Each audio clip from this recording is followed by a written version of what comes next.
국정원 특수활동비 상납 혐의로 구속된 김백준 전 청와대 기획관을 검찰이 다음 주 초 재판에 넘기면서 이명박 전 대통령과의 공모관계를 적시할 걸로 파악됐습니다. 국정원에서 4억 원을 받은 건 이 전 대통령 지시였다는 김 전 기획관의 진술이 결정적이었던 걸로 전해졌습니다. 박상기 법무부 장관이 서지현 검사의 성추행 피해 대처에 미흡했다면서 오늘 공식 사과했습니다. 또 법무부와 산하기관의 성범죄 실태를 점검하기 위한 대책위원회도 발족했는데 위원장은 80년대 부천경찰서 성고문 사건 피해자였던 권인숙 한국여성정책연구원장이 맡았습니다. 박삼구 금호아시아나그룹 회장이 아시아나항공 여승무원들에게 부적절한 신체 접촉을 했다는 증언들이 나와 논란입니다. 너는 날 보고 왜 안 뛰어오느냐, 너는 내 손잡기 힘드냐, 한번 안아보자, 이렇게 얘기합니다. 승무원들은 박 회장이 매달 한 차례 본사를 방문할 때 껴안거나 손을 만지는 등 부적절한 언행이 있었고 회사 관계자들도 이를 부추겼다고 주장했습니다. 지난 화요일 법원이 성균관대 이모 교수에 대해 강제추행과 성희롱 사실을 인정하고 남정숙 전 교수에게 정신적 손해배상을 하라고 판결했습니다. 남 전 교수는 2년 반의 법정 다툼 끝에 피해를 인정받았지만 학교로부터는 재임용 부적격 처분을 받았습니다. 남 전 교수는 JTBC와 인터뷰를 통해 자신의 실명을 공개하며 미투 운동에 동참했습니다. 은행권 채용 비리가 학벌 차별 논란으로 번지고 있습니다. 하나은행이 임원 면접까지 마친 상태에서 이른바 명문대 출신을 뽑기 위해 다른 대학 출신의 점수를 임의로 낮춰 떨어뜨린 사실을 뒷받침하는 자료가 공개됐습니다. 지난달 2,500만 원까지 치솟았던 비트코인이 오늘 800만 원대로 떨어지는 등 가상통화 가격이 일제히 폭락했습니다. 한국과 인도 등 세계 각국에서 잇따라 가상통화 규제를 강화하고 미국 금융당국까지 시세 조작 의혹을 조사하고 나선 영향입니다. JTBC 뉴스룸 지금 시작합니다.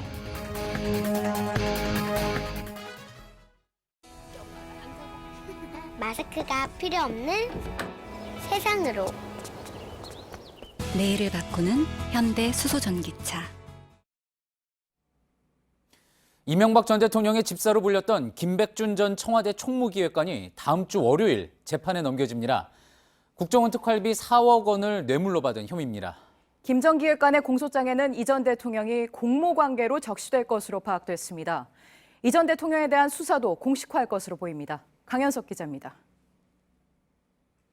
김백준 전 청와대 총무기획관은 2008년과 2010년 두 차례에 걸쳐 2억 원씩 모두 4억 원을 국정원에서 받았습니다. 검찰은 이 같은 김 전 기획관의 뇌물수수 혐의와 관련해 이명박 전 대통령의 공모관계를 공소장에 넣기로 한 것으로 파악됐습니다. 김 전 기획관이 4억 원을 받고 사용하는 과정 전반을 이 전 대통령에게 보고했고 승인받았다고 진술한 데 따른 겁니다. 당초 구속 전 검찰 조사에서 금품 수수 자체를 부인하던 김 전 기획관은 구속 이후 태도를 바꿔 검찰 수사에 협조하고 있는 것으로 전해집니다. 지난해 9월 국정원 개혁위원회의 수사 의뢰로 이명박 정부 의혹에 대한 수사가 본격화된 이후 이 전 대통령의 범행 연루 정황이 공소장에 담기는 건 이번이 처음입니다. 검찰은 앞서 김희중 전 청와대 1부속실장으로부터 국정원에서 1억 원을 받아 김윤옥 여사 측에게 전달했다는 진술도 확보한 바 있습니다. 또 김주성 전 국정원 기조실장이 이 전 대통령을 면담하며 청와대가 국정원 특활비를 받았으면 문제가 될 수 있다고 말했던 정황도 확보했습니다. 검찰은 이 전 대통령이 국정원으로부터 특활비를 불법적으로 받아쓴 사실을 모를 리 없었다고 판단하고 평창올림픽이 끝난 뒤 불러 조사할 방침입니다. JTBC 강현석입니다. 앞서 국정농단 사건에서도 박근혜 전 대통령이 최순실 씨 등 측근들과의 공모관계가 공소장에 적시가 되면서 중요한 의미를 가진 바가 있습니다. 이명박 전 대통령이 자신의 집사로 불린 김백준 씨 공소장에 마찬가지로 공모관계로 적시된다는 게 어떤 의미고 또 앞으로 수사에는 어떤 영향을 미칠지 검찰의 취재기자 연결해 짚어보겠습니다. 심수미 기자가 나가 있습니다. 심수미 기자, 공소장에 이제 공모관계로 적시된다는 게 어떤 의미가 있는지부터 먼저 짚어볼까요? 네, 4억대 특활비 뇌물수수 혐의와 관련해 함께 공모했다는 말로 같이 재판에 넘겨질 가능성이 커졌다는 뜻입니다. 또 이 공모 관계에 대해 재판에서 다툴 수 있을 정도로 검찰이 어느 정도 그 증거를 탄탄하게 수집했다는 말도 됩니다. 때문에 김백준 씨의 공소장은 곧 검찰의 국정원 특활비 수사가 이명박 전 대통령을 향해 빠르게 뻗어나고 있음을 보여준다고 할 수 있습니다. 예, 그리고 김백준 기획관 같은 경우에는 피의자이기 때문에 이제 재판에 넘겨지는 거고 또 기소가 되는 거 아니겠습니까? 공모 관계에 있는 이 전 대통령이라 그러면 마찬가지로 피의자 신분이다 이렇게 볼 수 있을까요? 아직은 아닙니다. 하지만 앞서 박근혜 전 대통령의 국정농단 수사 과정을 다시 한번 눈여겨볼 필요가 있습니다. 검찰은 2016년 11월 당시 현직 대통령 신분이어서 기소조차 할 수 없는 박 전 대통령을 최순실 씨 등의 공모 관계로 공소장에 적시한 바가 있습니다. 이후 검찰이 수사에 속도를 내면서 박 전 대통령은 특검과 함께 또 검찰의 수사를 받고 결국 재판에 넘겨졌습니다. 이번에도 이런 수순을 밟을지 주목됩니다.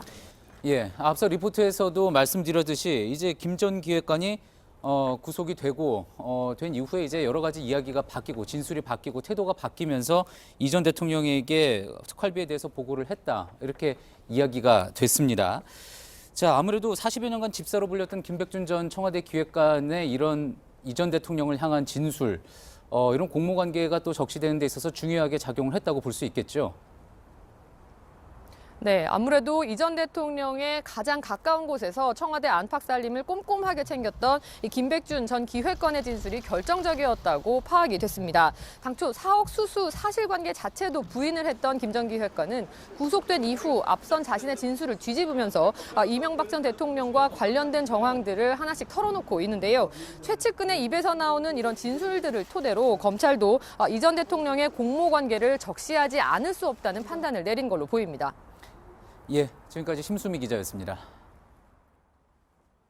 예, 어제 저희 JTBC는 이명박 전 대통령의 조카 김동혁 씨가 최근 검찰 조사에서 어머니로부터 물려받은 부동산은 이 전 대통령 것이라고 인정했다는 내용 전해드렸습니다. 당초 김 씨는 자신의 재산이라고 주장을 했습니다. 하지만 검찰이 부동산을 빌려주고 받은 임대료가 얼마였는지 캐묻자 제대로 답을 하지 못했고 또 이어지는 추궁에 결국 이 전 대통령의 차명 재산이라고 털어놓은 겁니다. 한민용 기자입니다.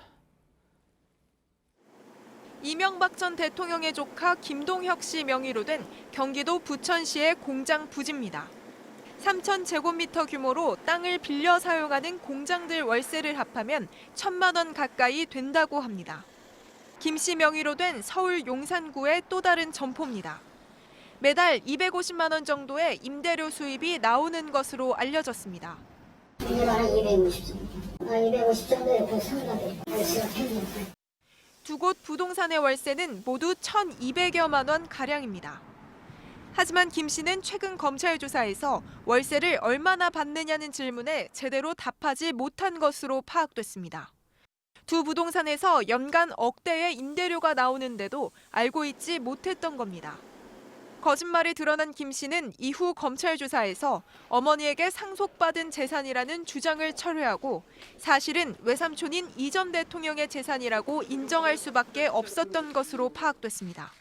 검찰은 김 씨를 상대로 해당 부동산에서 받은 임대료가 누구에게 흘러갔는지 등을 집중 추궁하고 있습니다. JTBC 한민용입니다.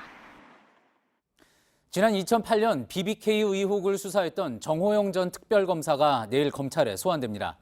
특검 수사 과정에서 다스의 회사 돈 120억 원이 빼돌려진 걸 확인하고도 직접 수사를 하지 않았고 또 검찰에 넘겨 수사를 할 수 있도록 하지도 않았다는 의혹입니다. 연지환 기자입니다. 서울 동부지검 다스 수사팀은 내일 오후 2시 정호영 전 특별검사를 피고발인 신분으로 불러 조사한다고 밝혔습니다. 정 전 특검이 활동했던 BBK 특검팀은 지난 2008년 수사 과정에서 다스 격리 직원 조모 씨가 120억 원의 회사 돈을 빼돌린 정황을 확인했습니다. 회사 차원의 비자금 조성 가능성이 있었지만 정 전 특검은 막내 격리 직원의 개인 횡령으로 결론지었습니다. 특검 조사 대상이 아니란 이유로 수사 결과 발표에도 포함하지 않았습니다. 참여연대와 민주사회를 위한 변호사 모임은 지난해 12월 정 전 특검을 특수직무유기 혐의로 검찰에 고발했습니다. 고발장에는 당시 사건을 검찰에 수사 의뢰하지 않았다는 내용도 포함됐습니다. 정 전 특검은 의혹을 전면 부인하고 있습니다. 수사 기록에 목록을 붙여 인수인계 절차를 거쳐 인계하였음에도 서류 뭉치를 받아 창고에 넣었다는 것인데 이를 어떻게 납득할 수 있겠습니까? 검찰은 정 전 특검을 조사한 뒤 오는 21일 공소시효 만료 전에 사법 처리 여부를 결정할 방침입니다. JTBC 연지환입니다. 서지현 검사 사건을 단순 인사 불만으로 인식하고 있다. 이런 비판에 직면했던 법무부가 오늘 대국민 사과를 발표했습니다. 박상기 장관은 송구하다는 사과와 함께 성범죄 성희롱 대책위원회를 구성하겠다고 밝혔습니다. 대책위원장으로는 1980년대 부천서 성고문 사건의 피해자인 권인숙 한국여성정책연구원장을 위촉했습니다. 이런 가운데 자신의 피해 경험을 드러내는 미투 운동이 정계와 교육계, 의료계 등 사회 전반으로 확산되고 있습니다. 남정숙 전 성균관대 교수는 4년 전 같은 학교 교수로부터 성추행을 당했다며 피해 경험을 공개했고, 또 현직 국회의원과 한때 한 대학병원에 몸담았던 의사도 감추뒀던 과거를 드러내고 고발했습니다. 먼저 김필준 기자가 보도합니다. 박상기 법무부 장관은 서지현 검사의 성추행 피해에 대한 법무부 대응이 제대로 이뤄지지 않은 것에 사과의 뜻을 밝혔습니다. 서 검사가 겪었을 고통에 대하여 안타까운 마음을 금할 수 없습니다. 2차 피해가 발생하지 않도록 적극 대처하겠습니다. 법무부는 어제 박 장관이 성추행 피해를 호소하는 서지현 검사의 메일을 받지 않았다고 했다가 뒤늦게 입장을 번복해 논란을 불렀습니다. 박 장관은 이에 대해서도 사과했습니다. 이 문제를 알게 된 후 취한 법무부 차원의 조치가 국민들께서 보시기에는 매우 미흡했을 것입니다. 또한 이메일 확인상의 착오 등으로 혼선을 드린 데 대해서도 대단히 송구스럽다는 말씀을 드립니다. 이어서 박 장관은 법무부와 산하기관 등 내부 성범죄 조사를 위해 대책위원회를 꾸리겠다고 밝혔습니다. 법무부 성희롱 성범죄 대책위원회를 발족하기로 하였습니다. 하지만 서 검사가 메일로 문제를 제기한 이후 넉 달간 제대로 대처하지 않은 이유 등에 대해선 자세히 설명하지 않았다는 지적이 나옵니다. 또 박 장관의 입장 발표 이후 법무부 관계자는 기자들과 만나 서 검사와 법무부 간부의 면담 이후에도 당시 가해자로 지목된 인물들에게 연락조차 안 했다고 밝혀 논란이 이어질 전망입니다. JTBC 김필주입니다. 이렇게 법무부가 구성하기로 한 성희롱 성범죄 대책위원회의 위원장은 권인숙 한국여성정책연구원장이 맡게 됐습니다. 권 위원장은 1986년 부천경찰서 성고문 사건의 피해자이자 국내 여성 인권 전문가로 활동해온 인물입니다. 앞으로 법무부나 구치소에서의 성범죄 피해 조사에서 어떤 결과가 나올지, 또 추가 피해를 막기 위한 제도 개선은 어떻게 이루어질지 주목됩니다. 김선미 기자입니다. 권인숙 한국여성정책연구원장은 법무부와 산하기관의 성폭력 부리를 뽑겠다고 밝혔습니다. 우선 피해자들의 피해 경험과 입장을 중시하며 판단하겠습니다. 성폭력, 성희롱을 뿌리 뽑을 수 있는 조직 문화와 제도 개선책을 깊게 고민하겠습니다. 권 위원장은 1986년 이른바 부천경찰서 성고문 사건의 피해자입니다. 서울대 재학 당시 공장에 취업해 노동운동을 했던 권 위원장은 조사 과정에서 경찰로부터 성고문을 당했습니다. 이후 미국에서 공부한 뒤 국내에서 여성 성폭력 문제와 인권 전문가로 활동해왔습니다. 오늘 출범한 위원회는 법무부와 출입국 외국인 정책본부, 교정본부 등 산하 조직에서 일어난 성범죄를 파악하고 대책 마련에 나섭니다. 계약직 공무원을 포함한 직급별 여성 구성원들도 위원회에 포함될 예정입니다. 한국의 가장 중요한 권력 집단의 서열적, 성차별적 조직 문화를 진단하고 변화시킬 수 있는 계기라고 생각해서 수락했습니다. 법무부와 함께 오늘 국가인권위원회도 서지현 검사의 진정에 따라 검찰 내부의 성폭력 피해를 직권 조사하기로 했습니다. JTBC 김선미입니다. 미투 운동, 자신의 피해를 고백하는 움직임이 확산하고 있습니다. 기업에도 번지고 있는데 여성 직원이 많은 아시아나 항공이 대표적입니다. 금호 아시아나그룹의 박삼구 회장이 승무원들에게 신체 접촉을 자주 했다는 주장도 나왔습니다. 박영우 기자입니다. 서울 강서구 오세동 아시아나항공 본사입니다. 박상구 회장은 매달 한 차례 이곳을 방문합니다. 여성 승무원들은 그때마다 사실상 동원돼 입구에서부터 박 회장을 맞이했다고 말합니다. 이 과정에서 과도한 신체 접촉도 있었다고 승무원들은 주장합니다. 우리 회장님 오시면 너는 나 안 하나 그냥 이런 식으로 얘기하면 다 거짓말하면 한마디 하나 들고. 회사 측은 박 회장의 방문 때마다 사전 교육을 통해 직원들에게 역할을 정해줬습니다. 박 회장의 동선에 따라 승무원을 배치하고 박수치거나 노래를 부르라고 지시하기도 합니다. 반가워서 눈물을 흘린다든지 그냥 멘트들을 공유해주세요. 회장이 싫어한다는 이유로 승무원들의 외모나 의상을 제한했다는 주장도 나옵니다. 머리를 짧게 자르지 못하게 하거나 바지 유니폼을 입지 못하게 한다는 겁니다. 실제 공항을 둘러봐도 아시아나 승무원 중에 바지를 입은 사람은 찾아보기 힘듭니다. 바지 유니폼을 신청하면 상사로부터 곧바로 신청을 취소하라는 압박을 받는다는 게 승무원들의 하소연입니다. 익명 게시판에는 회사 행사 때 승무원들이 노출이 심한 옷을 입고 춤을 추는 등 장기 자랑에 사실상 동원되고 있다는 불만도 올라옵니다. 아시아나항공 측은 박상구 회장의 방문은 직원 격려 차원이었으며 승무원 유니폼과 관련해서도 제한을 둔 적이 없다고 해명했습니다. JTBC 박영우입니다. 네, 미투 운동 이번엔 학계입니다. 남정숙 전 성균관대 교수가 동료인 이모 교수에게 지속적으로 성추행과 성희롱을 당했다고 JTBC와 실명 인터뷰에서 밝혔습니다. 1심 법원은 지난 화요일 이모 교수의 강제추행과 성희롱이 있었다고 판단했습니다. 윤재영 기자입니다. 남정숙 전 성균관대 교수가 같은 학교 이모 교수에게 손해배상 소송을 제기한 건 지난 2015년입니다. 2014년 두 건의 강제추행과 성희롱이 있었다고 주장한 겁니다. 그로부터 2년 6개월이 흐른 지난달 30일 법원은 이 교수의 강제추행과 성희롱 사실을 인정했습니다. 그리고 정신적 손해배상금 700만 원을 지급하라고 판결했습니다. 당시 남 전 교수는 성균관대 문화융합대학원의 비정규직 교원인 대우 전임 교수였고 이모 교수는 이 대학원의 원장이었습니다. 조직 내 최상급자였던 이모 교수의 추행이 견디기 어려웠다고 남 전 교수는 말합니다. 어깨를 처음에 꽉 이렇게 막 앉다가 그다음에 계속 주물럭대는 거예요. 뭐 이런 데도 만지고 목덜미도 만지고 너무 자존심 상하고 창피했어요. 학생들 보는 앞에서. 남 전 교수는 이 교수의 성추행이 2011년에도 있었다고 주장했습니다. 2011년 4월 달에 그 연구원들하고 같이 그 교수님하고 그 봉평으로 MT를 갔어요. 이불을 같이 이렇게 덮어 씌우면서 다시 몸을 안고 만지시는 거예요. 그러더니 따뜻해 가만히 있어 그렇게 얘기를 하시더라고요. 이 교수는 나중에 전화통화로 이런 사실을 인정하기도 했습니다. 처럼 이렇게 끌어안고 그거는 이제 내가 그때 싫다고 말씀하셔서 이게 습관이 정말 내가 안 좋구나. 농담을 좀 진하게 하잖아 내가. 남 전 교수에 대한 성추행 사실은 2015년 이 대학 학생들이 이 교수로부터 성추행을 당했다고 학교에 투서를 내면서 알려졌습니다. 학교 징계위원회는 이모 교수에게 정직 3개월의 징계를 내렸지만 남 전 교수에게도 학교의 명예를 훼손하고 교수의 품위 유지를 위반했다고 지적했습니다.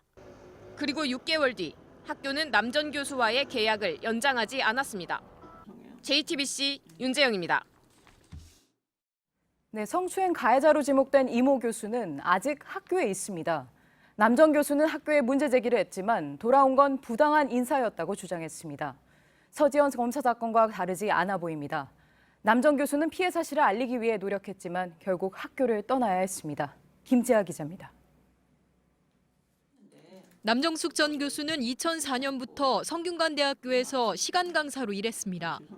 2014년 대우 전임 교수로 직급이 바뀌었지만 1년마다 갱신하는 계약직이었습니다. 이모 교수는 남 전 교수가 있던 문화융합대학원의 원장이었습니다. 남 전 교수는 이 교수의 지속적인 성폭력에도 처음부터 맞서지 못했던 이유를 이렇게 얘기했습니다. 학교에 좀 파워풀한 분이셨어요. 네, 저는 거기에 문화예술대학원 대우 전임 교수로 있었죠.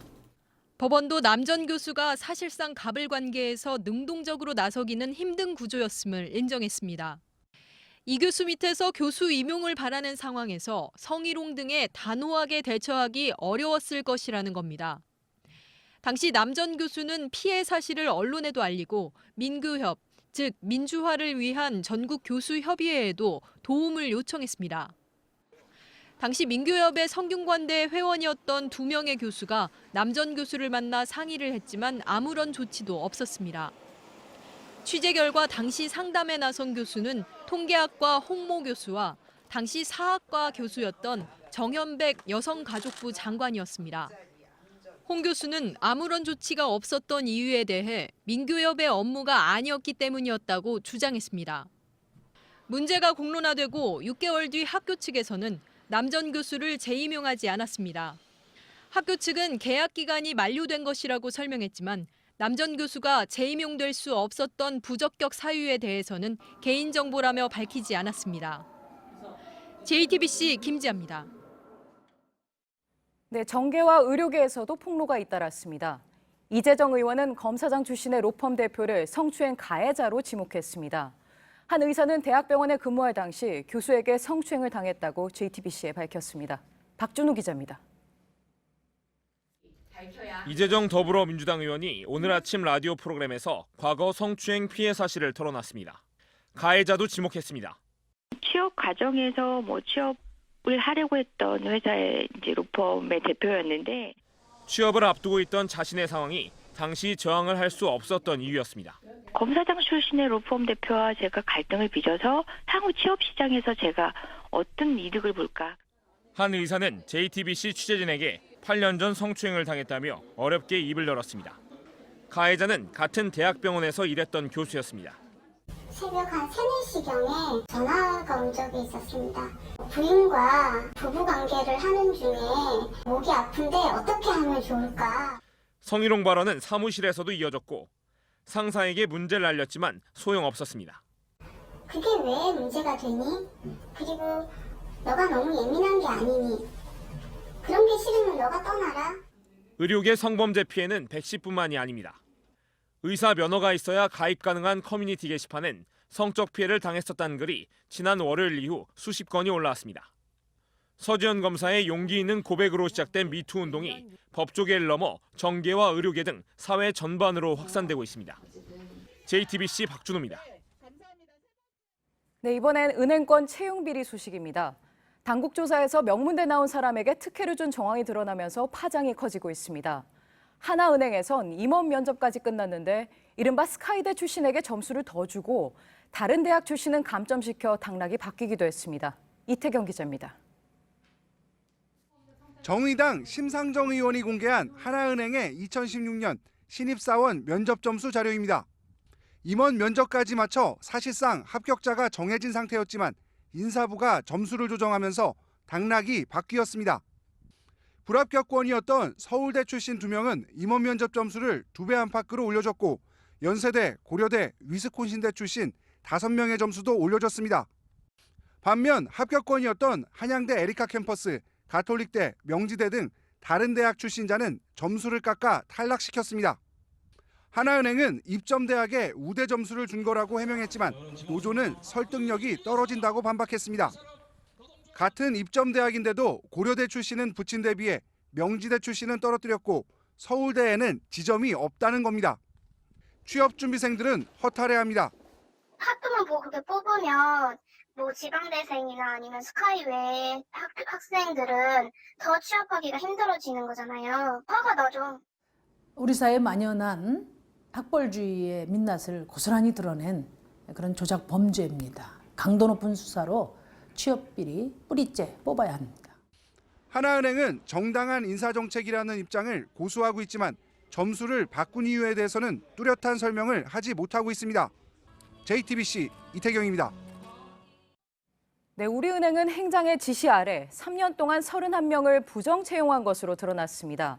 청탁 지원자들의 인사 서류에 합격을 뜻하는 점을 찍고 구분하기도 했습니다.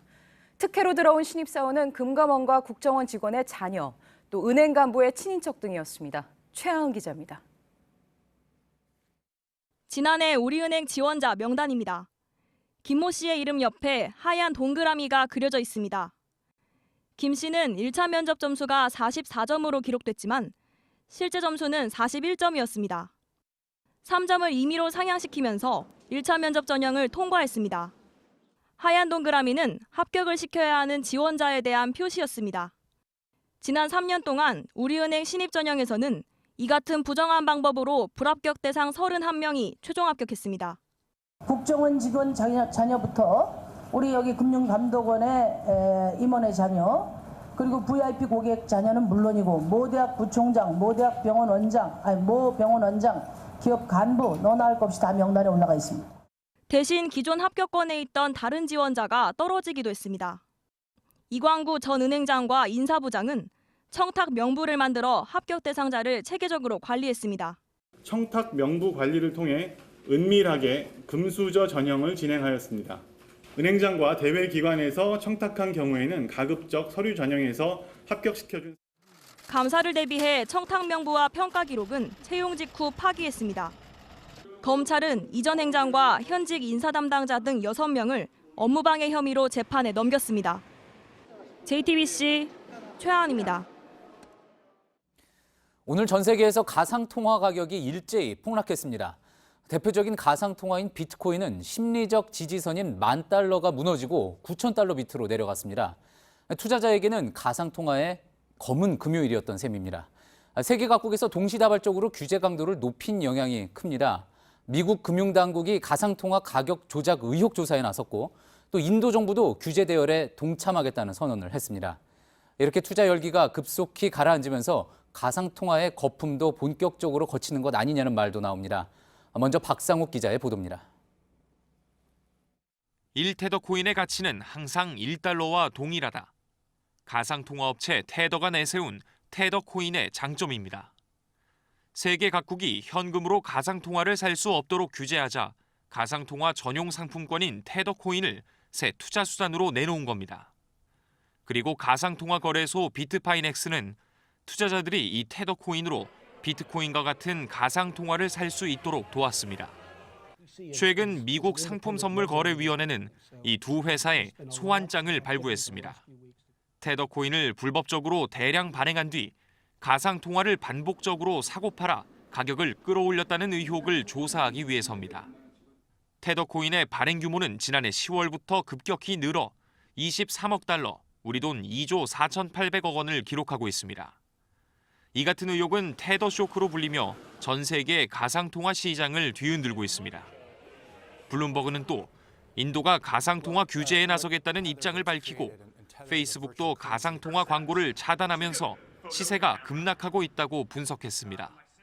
JTBC 박상욱입니다. 가상통화 투자자들은 패닉에 빠졌습니다. 비트코인 값이 국내에서 하룻밤새 300만 원가량 떨어지면서 800만 원대에 거래가 됐는데 지난달 정점일 때에 비해서 3분의 1 토막이 난 셈입니다. 우리나라에서 가상통화가 유독 비싸게 거래된다고 해서 붙은 김치 프리미엄도 완전히 사라졌습니다. 전다빈 기자입니다. 국내 비트코인의 가격이 심리적 지지선인 1,000만 원을 넘어서 800만 원대까지 떨어졌습니다. 1,000만 원 밑으로 하락한 것은 지난해 11월 이후 처음입니다. 리플, 퀀텀 등 다른 가상통화도 30% 이상 내림세를 보이고 있습니다. 투자자들은 불안에 휩싸였습니다. 신규 투자자가 들어오면 괜찮을 줄 알고 들어왔는데 손해가 이만저만이 아니라서 약간 일이 진짜 손에 안 잡힐 정도예요. 시세보다 낮은 가격에도 통화를 처분하는 투매 조짐까지 나타나면서 국내 가격의 하락폭이 해외보다 더 컸습니다. 자연히 해외보다 통화가 비싸게 거래되는 일명 김치 프리미엄도 사라졌습니다. 대표적 국내 거래소인 빗썸의 비트코인 가격과 국제 시세를 제공하는 코인마켓캡의 가격을 비교하면 이제 국내 가격이 더 저렴합니다. 빠르게 올라가며 젊은 층의 투자 강풍을 일으켰던 가상통화 값이 불과 한 달 새 3분의 1 토막이 나면서 후유증을 우려하는 목소리도 나오고 있습니다. JTBC 전다빈입니다. 부산의 곰내 터널 일대는 내리막길 때문에 차량 전복 사고가 잇따르면서 마의 구간이라고 불립니다. 그제도 8.5톤 트럭이 속도를 줄이지 못하고 상가를 덮쳤습니다. 경찰과 부산시는 과속 단속 카메라를 설치한 뒤 효과가 있다고 하지만 허점은 여전합니다. 구석찬 기자입니다. 트럭이 갑자기 인도를 넘어 상가를 들이받습니다. 건물 파편이 튀고 사방이 먼지로 자욱합니다. 인근 주민들이 찌그러진 차 문을 열고 운전자를 구합니다. 지난달 31일 오전 11시 부산 곰내터널 인근 도로에서 70살 조모 씨가 몰던 8.5톤 트럭이 속도를 줄이지 못하고 앞서가던 차량을 들이받으면서 사고를 낸 겁니다. 곰내터널 인근 도로에서는 최근 5년 동안 130건의 사고가 났습니다. 터널 안에서 시작되는 4도가 넘는 내리막길 경사도 한몫했습니다. 경찰이 지난해 5월부터 곰내터널 안팎 8.8km를 구간 단속 지점으로 운영하고 있지만 여기에도 허점이 발견됩니다. 구간 단속 시작점을 지나 합류 램프가 3곳이나 있는데 이곳으로 들어온 차량들은 과속을 해도 터널 밖 단속 종점에서만 규정 속도를 지키면 적발을 피할 수 있습니다. 문제는 내리막길이어서 갑자기 속도를 줄이기 쉽지 않다는 겁니다. 이 때문에 주변 램프와 터널 밖 교차로 등에도 과속 카메라를 추가로 설치해야 한다는 지적이 나옵니다. JTBC 구석찬입니다. 미국에서 또 학교 내 총기 사고가 발생했습니다. 로스앤젤레스의 한 중학교에서 12살 여중생이 총을 부주의하게 다뤄 학생 한 명이 총에 맞아 중태에 빠졌습니다. 올 들어 한 달 동안에만 미국 내 학교에서 11건의 총격 사고가 일어났습니다. 부소연 특파원입니다. 느닷없는 총성에 교실안은 아수라장이 됐습니다. 현지 시간 1일 오전 9시쯤 로스앤젤레스 코리아타운 인근 살바도르 카스트로 중학교에서 총격이 발생해 15살 남녀 학생 2명이 다쳤습니다. 총상을 입은 남학생은 병원으로 옮겨졌으나 중태에 빠졌습니다. When they arrived, they located a few victims and they also located the suspect who they took into custody without further incident. 다른 학생 2명과 30대 여성 1명도 피신 과정에서 부상을 입었습니다. 경찰은 현장에서 붙잡은 용의자 12살 여학생을 상대로 총기 반입 과정과 사건 동기를 수사 중입니다. LA 지역 중학교와 고등학교에서는 금속 탐지기로 무작위 총기 검색을 해야 하지만 실제로 총기 검색을 제대로 하는 학교는 10%에 못 미칩니다. 미국에서는 지난 한 달간 학교에서만 11건의 총격이 발생했습니다. 지난 주말에는 펜실베니아, 콜로라도, 조지아주에서 잇따른 총격으로 7명이 목숨을 잃었습니다. 잇따른 총격으로 주민들의 불안은 커지고 있지만 총기 규제 강화 법안은 트럼프 행정부의 반대 속에 여전히 표류 중입니다. 로스앤젤레스에서 JTBC 부소연입니다. 예, 이어서 평창올림픽 소식 전해드리겠습니다. 이제 평창올림픽이 일주일 앞으로 다가왔습니다. 참가 선수들의 준비도 부산해졌고 또 어제 강릉에 도착한 북한 선수단도 다르지 않았습니다. 현장에 취재기자 연결해서 분위기 한번 들어보겠습니다. 온누리 기자, 북한 선수단이 일단 어제 저녁에 도착을 했습니다. 조금 전에 이제 쇼트트랙 선수들의 훈련이 끝났다고 하죠? 네, 북한 쇼트트랙 대표팀은 방금 전 제 뒤쪽으로 보이는 경기장에서 훈련을 마쳤습니다. 북한 대표팀은 국제대회에 많이 출전하지 않았기 때문에 외부 노출이 잦진 않았습니다. 그런데 이번 올림픽에는 최은성과 정광범 이 두 선수가 출전하는데 다른 나라 관계자들도 훈련을 유심히 지켜봤습니다. 그런데 훈련 도중 최은성 선수가 부상을 당해서 들것에 실려 나갔는데요. 이 선수가 괜찮은지 출전할 수 있을지는 좀 지켜봐야 할 것 같습니다. 예, 그리고 이제 북한 선수단이 어제 양양공항을 거쳐서 들어왔는데 이 북한 피겨 선수들이 유독 밝게 웃으면서 인사를 해서 눈길을 끌었습니다. 네, 염대옥과 김주식 선수가 굉장히 눈에 띄었는데 양양공항에서도 밝은 미소가 눈에 띄었고 오늘 오전 훈련에서도 좀 활기찬 모습이었습니다. 이 선수들은 다른 종목들에 비해서 좀 국제대회에 많이 출전도 했고 또 북한 선수들 중에서는 가장 경쟁력 있는 선수들로 꼽힙니다. 오늘 다른 종목 선수들은 선수촌 안에 있는 훈련장에서 체력 훈련을 했습니다. 예. 그리고 이제 북한 선수단의 강릉 선수촌 내에 머무는 숙소, 그동안은 이제 비공개였는데 생각보다 일찍 알려졌네요. 네, 어제까지만 해도 평창 조직위와 통일부는 이 북한 선수들의 숙소를 공개하는 걸 좀 꺼렸습니다. 그런데 오늘 오전 북한 선수단이 선수촌 안에 있는 804동 15층부터 17층까지 3개층에 대형 인공기를 내걸었습니다. 보통 올림픽에 출전하는 선수들이 국기를 내거는데 북한 선수들도 다르진 않았습니다. 북한은 방 3개짜리 아파트 한 채를 8명이 함께 쓰고요. 또 북한이 머무는 층은 다른 나라와 공유하진 않기로 했습니다. 예, 지금 이제 올림픽 리허설도 한창 진행이 되고 있는 것 같습니다. 내일은 모의 개회식이 예정돼 있죠? 네, 내일 저녁 8시 평창 개폐회식장에서는 모의 개회식이 열립니다. 일주일 뒤 개회식과 같은 시간 또 같은 조건에서 한번 마지막 점검을 해보는 겁니다. 개회식 날처럼 교통과 접근도 통제될 예정이고 보안이 철저하기 때문에 관객들은 카메라를 가지고 들어갈 수는 없습니다. 예, 지금까지 강릉에서 온누리 기자가 전해드렸습니다. 예, 이렇게 올림픽 개막 일주일을 앞두고 손님 맞을 준비도 막바지에 접어들었습니다. 벌써 각 경기장으로 관광객들이 몰리고 있는데 경기장을 제외한 주변 시설은 아직 공사 중인 곳이 많습니다. 음식점 등 이 편의시설도 턱없이 부족해 대책을 함께 마련해야 할 것 같습니다. 현장을 서효정 기자가 둘러봤습니다.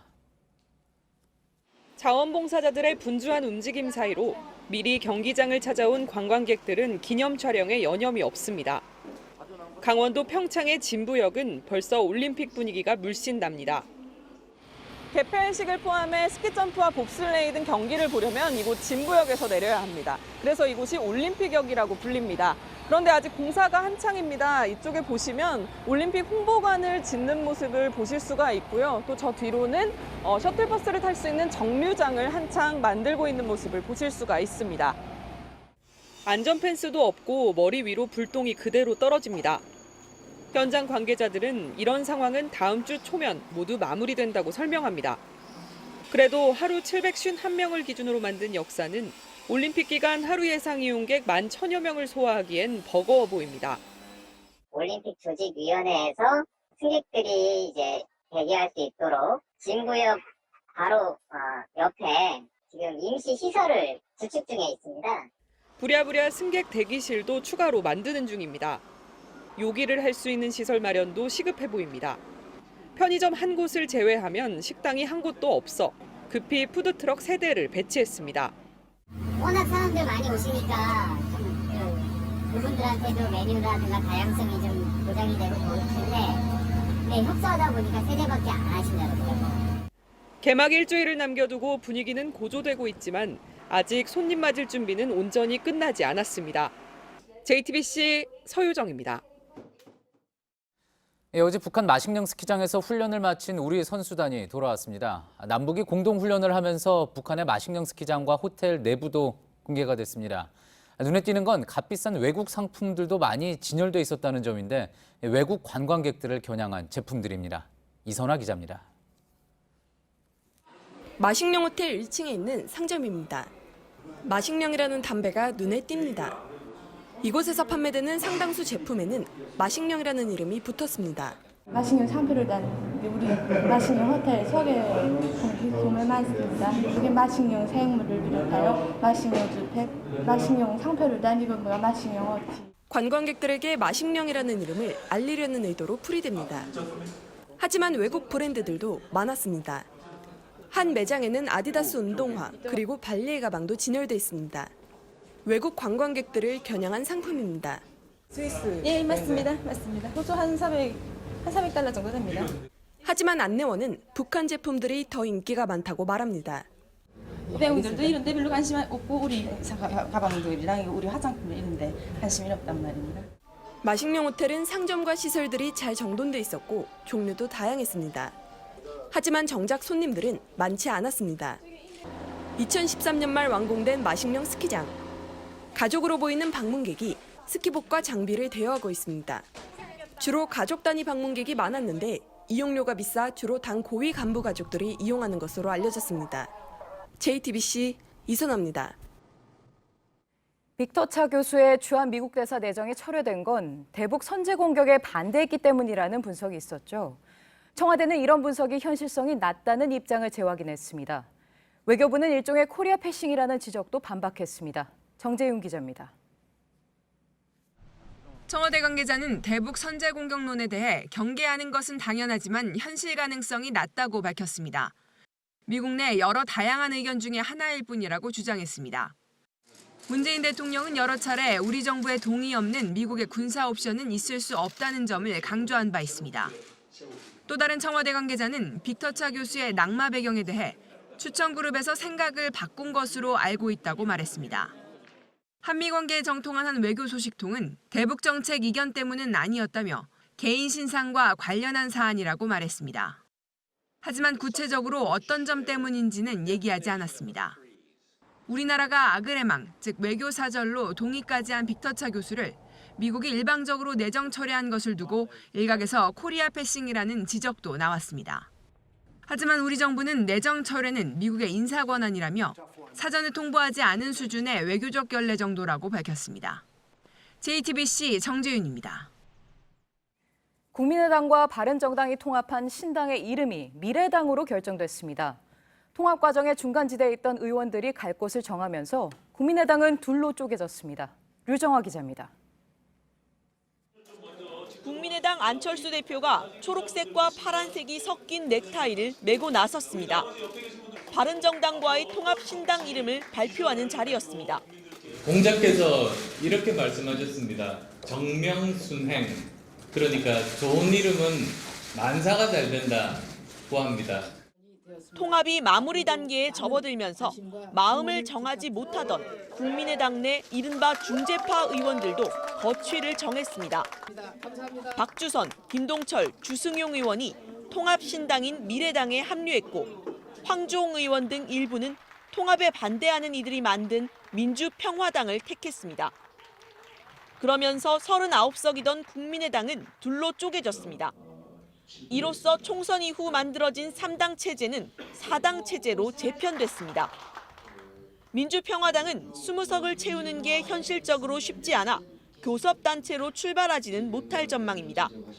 하지만 미래당과 마찬가지로 사안에 따라 더불어민주당과 자유한국당 중 한쪽에 힘을 실어줄 수 있는 캐스팅 보트 역할을 할 수 있다는 분석이 나옵니다. 따라서 오늘부로 민주평화당은 가부 결정정당이 됐다. 지방선거를 전후로 국회 내 세력 변화가 계속 이어질 가능성이 크다는 전망도 나오고 있습니다. JTBC 류정화입니다. 자유한국당이 오늘 한 방송사의 당사 출입을 금지했습니다. 해당 방송사의 일부 보도가 가짜뉴스라며 앞으로 취재도 거부하겠다고 했습니다. 이 때문에 한국당 대변인과 이 매체 취재진이 언쟁을 벌이기도 했습니다. 이서준 기자입니다. 오늘 오전 9시 홍준표 자유한국당 대표가 갑자기 MBN 취재진을 가리켜 나가라고 합니다. MBN은 우선 다 빼세요. 기자들 철수하세요. 우리 취재 불응함. 앞으로 MBN은 당사 출입도 못해요. 소속 의원들에게 MBN의 취재에 거부하고 당원들도 시청 거부 운동에 동참해달라고 공지했습니다. 홍준표 대표가 문제 삼은 기사는 오전 8시 43분에 올라왔던 인터넷 기사입니다. 유여해 전 최고위원이 홍 대표로부터 수년간 성희롱 당해왔다는 취지의 제목이 달렸었습니다. 홍 대표는 페이스북에 지난 4월 류 전 최고위원을 알았는데 어떻게 수년간 성희롱 당했다고 할 수 있냐고 주장했습니다. 자유한국당이 MBN의 취재를 거부하면서 양측은 길게 언쟁을 벌이기도 했습니다. 자유한국당은 당대표를 성희롱자로 표현했다고 주장했고 해당 취재진은 지방선거를 앞두고 언론사에 재갈을 물리고 있다고 반박했습니다. JTBC 이서준입니다. 검찰이 오늘 임대아파트 분양가 부풀리기 의혹을 받는 부영그룹 이중근 회장에 대해 구속영장을 청구했습니다. 실제 공사비보다 높은 표준 건축비를 기준으로 분양 전환가를 매겨서 1조 원 이상 부당 이득을 챙기는 데 이 회장이 관여한 혐의입니다. 검찰은 또 이 회장이 매제에게 200억 원에 달하는 퇴직금을 주고 부인 명의의 회사를 계열사 거래에 끼워 100억 원 넘게 챙겼다고 보고 있습니다. 네, 국내 최초로 팔 이식에 성공한 손진욱 씨를 기억하시나요? 수술을 멋지게 끝내고 시구하는 모습 저희도 전해드렸습니다. 수술을 받은 지 1년이 됐습니다. 손 씨는 마치 로또 같은 인생을 살고 있다고 했습니다. 윤도열 기자가 만났습니다. 옷을 입고 이불을 개고 양치를 하고 5살 아이도 할 수 있는 일이지만 손진욱 씨는 이 일을 하나씩 다시 해냈던 순간들을 잊지 못합니다. 뭔가 덜 수가 있고 이렇게 옷을 입을 수 있다는 게 이제 남들한테는 아무 일도 아니지만 저한테는 굉장히 이제 소중한 그런 시간인 것 같습니다. 공장 절단기에 팔이 잘린 손 씨는 꼭 1년 전 국내 최초로 대구의 한 병원에서 이식 수술에 성공했습니다. 하지만 곧바로 예전처럼 생활할 수는 없었습니다. 면역 억제제 등 한 움큼의 약을 먹어야 했고 재활과 함께 하나하나 생활 적응 훈련을 해야 했습니다. 이제는 운전도 수영도 즐길 수 있게 됐지만 아직도 단추를 채우는 일 등은 쉽지 않습니다. 이렇게 수술받고 회복이 되어서 굉장히 저한테는 로또 같은 그런 인생입니다. 얼마 전부턴 손에 땀이 나기 시작했습니다. 예생이 굉장히 활발하게 잘 이루어지고 있다는 그런 뜻입니다. 손 씨 수술이 성공한 이후 팔과 다리 등의 이식이 입법 예고됐습니다. 하지만 이식 수술은 아직 의료보험 적용 대상이 아니어서 한 달에 약값만 100만 원이 들어갑니다. 의료기술의 발전 속도만큼 제도가 뒤따라야 한다는 목소리가 나오고 있습니다. JTBC 윤두열입니다. 오늘 낮 12시 21분 경북 포항시 북부 북쪽 9km 지역에서 규모 2.9의 지진이 났습니다. 이번 지진은 지난해 11월 포항에서 난 규모 5.4 지진의 여진이며 본진 이후 모두 78차례 여진이 났습니다. 서울시 민생사법경찰단은 취업을 시켜주겠다며 취업 준비생들에게 건강기능식품과 화장품을 판 불법 다단계 조직 대표 등 8명을 적발했습니다. 이들은 본사와 교육장을 운영하며 취업 준비생 60여 명에게 물건을 팔아 5억 원을 챙겼습니다. 승합차에 붙은 불을 끄려고 소방관들이 바쁘게 움직입니다. 중국 상하이 인민공원 앞 횡단보도에서 차가 인도로 돌진한 뒤 불이 나 행인 18명이 다쳤는데 테러가 아니라 40대 운전자의 실수로 난 사고로 파악됐습니다. 부산시의회가 공동주택에서 간접흡연 피해를 줄이기 위한 조례를 처음 제정해 다음 달 8일부터 시행합니다. 조례를 보면 간접흡연 방지에 필요한 제도를 부산시가 만들고 입주자들이 분쟁을 조정하도록 관련 위원회 설치도 공동주택 관리규약 준칙에 넣었습니다.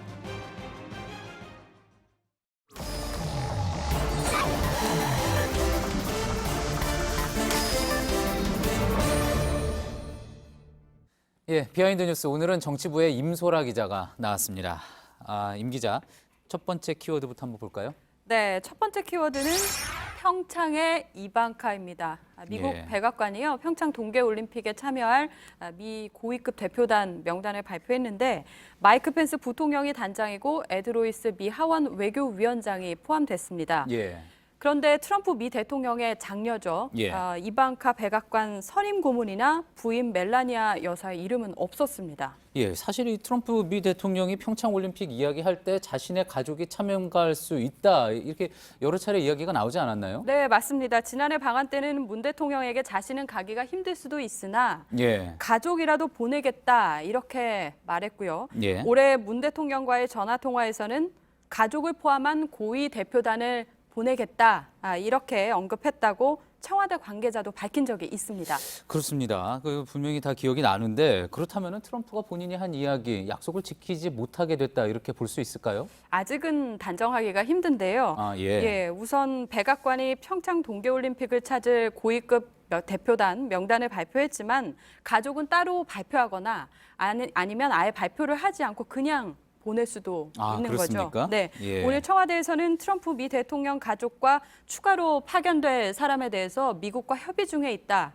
이런 입장이 나왔습니다. 그렇다면은 뭐 명단이 완전히 올 사람들이 확정이 됐다. 아직 미정이다 이렇게 볼 수가 있겠군요. 네, 그렇습니다. 미정이다 이렇게 보면 좋을 것 같고요. 그리고 외교가에서는 개막식은 몰라도 폐막식에는 가족을 보내지 않겠느냐 이런 얘기도 나옵니다. 사실 이게 신년의 남북 관계가 어떤 전기가 예상되는 시점에 나온 이야기라 또 가족을 보낸다는 것 자체가 정치적으로 또 어떤 의미를 가질 수 있는 부분 아니겠습니까? 좀 더 지켜보고 해야 되겠군요. 두 번째 키워드 볼까요?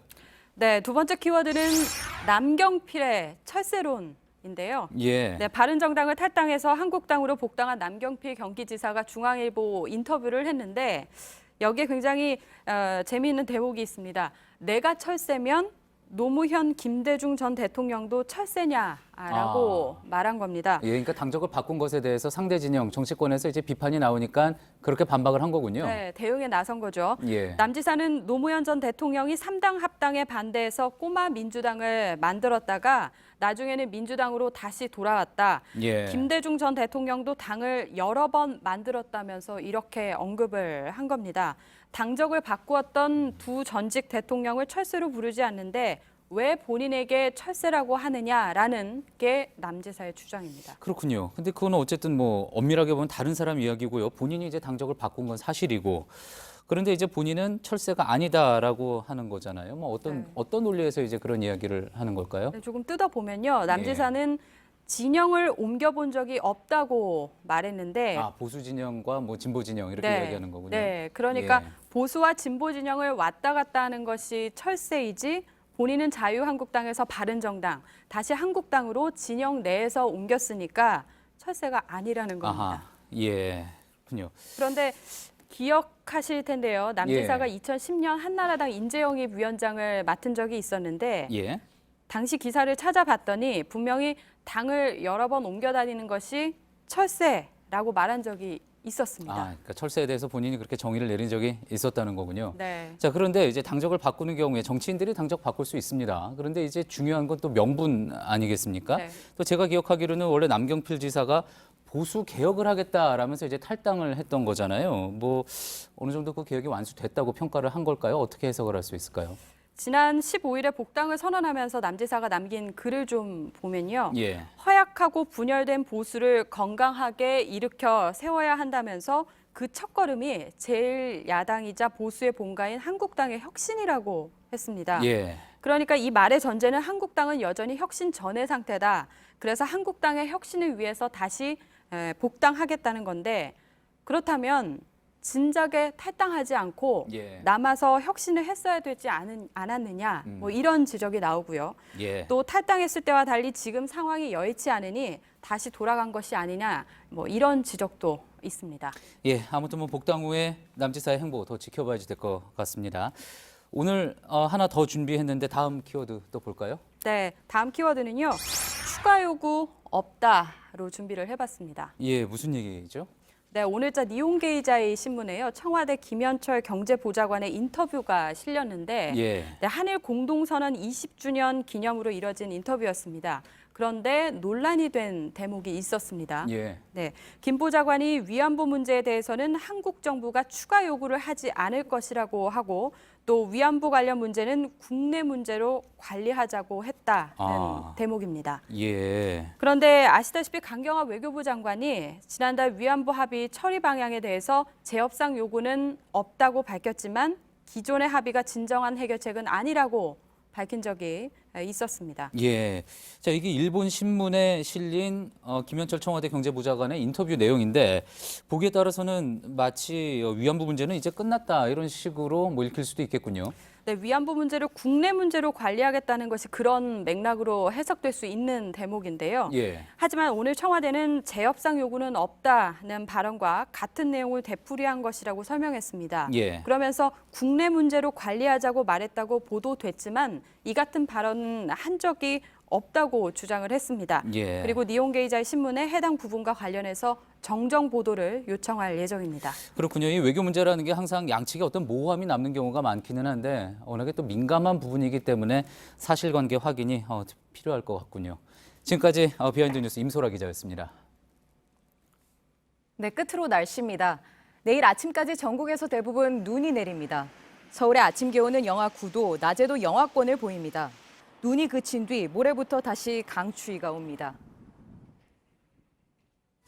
예, 오늘 뉴스가 끝난 뒤에는 소셜 라이브 프라이데이를 전해드립니다. 오늘 남자 테니스 정현 선수의 기자회견에 또 많은 취재진이 몰리면서 이 테니스의 인기 실감할 수 있었는데요. 호주 오픈 중계를 했던 송민교 아나운서, 또 보도를 했던 박진규 기자와 함께 호주 오픈의 뒷이야기, 테니스와 관련된 이야기들 나눠보겠습니다. 네, 저희가 준비한 소식은 여기까지입니다. 시청해주신 여러분 고맙습니다.